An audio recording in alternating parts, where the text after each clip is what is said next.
সুপ্রিয় দর্শক মণ্ডলী, আজ আমরা নতুন আরও একটি ভিডিও নিয়ে আপনাদের সম্মুখে হাজির হয়েছি। সেটা হচ্ছে আত্মীয় সম্পর্কিত শব্দ, আরবিতে তালিমুল আলফাজি আদ-দরুরিয়্যাতি। তালিমু আল আলফাজি আদ-দরুরিয়্যাতি। তালিম অর্থ শেখা, তালিম অর্থ শেখা, আল আলফাজ শব্দ, আদ-দরুরিয়্যাতি প্রয়োজনীয়। তালিমুল আলফাজি আদ-দরুরিয়্যাতি প্রয়োজনীয় আরবি শব্দ শেখা। তালিম অর্থ শেখা বা শিক্ষা, আল আলফাজ শব্দ, ওয়ার্ড, আদ-দরুরিয়্যাতি জরুরত বা প্রয়োজনীয়।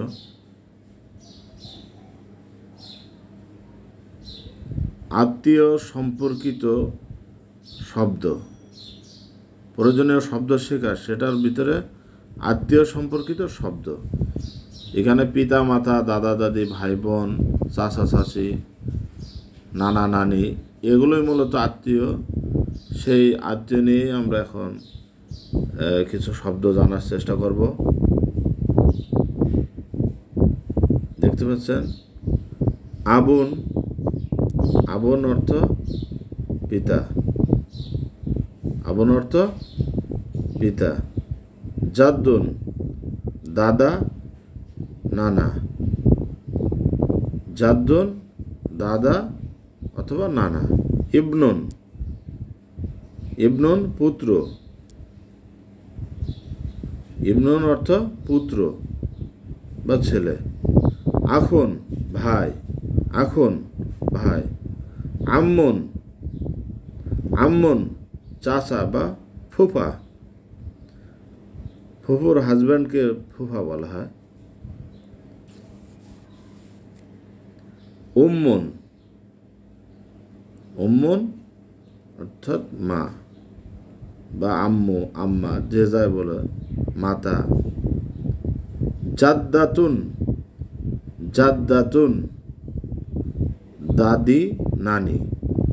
বিনতুন, বিনতুন কন্যা, মেয়ে। উখতুন, উখতুন বোন। আম্মাতুন, আম্মাতুন চাচি বা ফুফি। এখন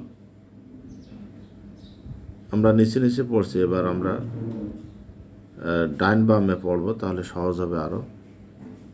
আবুন অর্থ পিতা, উম্মুন অর্থ মা, মাতা। জাদ্দুন দাদা, নানা। জাদ্দাতুন, এখানে ছিল শুধু জাদ্দুন, আর এখানে গোলতা দেওয়াতে জাদ্দাতুন হয়েছে, অর্থাৎ দাদি নানি অর্থ দেবে। ইবনুন পুত্র, ইবনুন পুত্র। বিনতুন কন্যা। আখুন ভাই, আখুন ভাই। উখতুন বোন। আম্মুন, দেখুন আরবি ভাষা কত চমৎকার। আম্মুন চাচা বা ফুফা। আম্মাতুন, এখানে আম্মনের সাথে গোলতা লাগাই দিলেই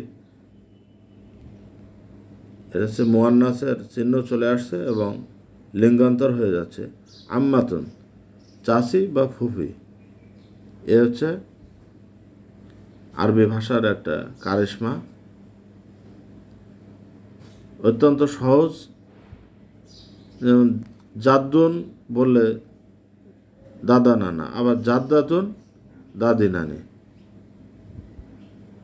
আবার আম্মুন চাচা বা ফুফা, আম্মাতুন চাচি বা ফুফি। খালি গোলতা লাগা দেওয়ার কারণে এই অর্থের পরিবর্তন ঘটছে। এজন্য আমরা বেশি বেশি এই শব্দগুলো চর্চার চেষ্টা করব। আমাদের এগুলো তো বলতেই হয় আরবিতে। আবুন, আব্বা মা, দাদা দাদি, নানা নানি, ভাই বোন, খালা খালু। খালুন খালা, খালু। খালাতুন খালা। বা মা আছে মামি, খালুন মামা বা খালু, আর খালাতুন খালাম্মা বা খালা আর মামি, এই শব্দ এরকম হবে। আবুন পিতা, উম্মুন মাতা, জাদ্দুন দাদা নানা, জাদ্দাতুন দাদি নানি, ইবনুন পুত্র, বিন্তুন কন্যা, আখুন ভাই, উক্তুন বোন, আম্মুন চাচা ফুফা, আম্মাতুন চাচি ফুফি। সুপ্রিয় দর্শক মণ্ডলী, যারা পারেন তাহলে তো আলহামদুলিল্লাহ, আর যারা পারেন না মূলত তাদের জন্য এই ভিডিওটি করা। তো বিরক্ত হলে হবে না, ইনশাল্লাহ চেষ্টা চালিয়ে যেতে হবে, চেষ্টা অব্যাহত থাকবে। আমরা এই ধারা অব্যাহত রাখবো ইনশাল্লাহ, যতদিন আল্লাহ তাআলা তৌফিক দান করেন। তো আমরা এ ধরনের ভিডিও নিয়ে বারবার আপনাদের সম্মুখে হাজির হব ইনশাআল্লাহ। তো যারা এই ভিডিওটি দেখছেন আলহামদুলিল্লাহ, এবং যারা এই ভিডিওর থেকে বঞ্চিত আছে তাদের জন্য আপনারা এই ভিডিওটি বিভিন্ন প্ল্যাটফর্মে ছড়িয়ে দিন, তাহলে তারাও দেখার সুযোগ পাবে, আরবি ভাষা শেখার সুযোগ পাবে। আরবি একটি অর্থনৈতিক ভাষা, আরবি ভাষার গুরুত্ব অনেক বেশি। এটা আল্লাহ তাআলার ভাষা, রসুলের ভাষা, এটা কোরআনের ভাষা, এটা পরকালের ভাষা। আরবি ছাড়া ভালোভাবে কোরআন হাদিস উপলব্ধি করা যায় না, ভালোভাবে এর চর্চা করা যায় না। এজন্য আরবি ভাষা জানা অত্যন্ত জরুরি। এজন্য বিভিন্ন প্ল্যাটফর্মে আপনারা ছড়িয়ে দেবেন, আপনাদের কাছে অনুরোধ। আর যারা এখনও পর্যন্ত আমাদের চ্যানেলটি সাবস্ক্রাইব করেননি, অনুগ্রহপূর্বক চ্যানেলটি সাবস্ক্রাইব করে রাখুন এবং পাশে থাকা বেল বাটনটি চেপে রাখুন, তাহলে পরবর্তী ভিডিও আসলে সহজে পেয়ে যাবেন ইনশাল্লাহ। ভালো থাকুন, সুস্থ থাকুন, সুস্থ ধারার সঙ্গে থাকুন। আসসালামু আলাইকুম রহমতুল্লাহ, মা আসসালামা।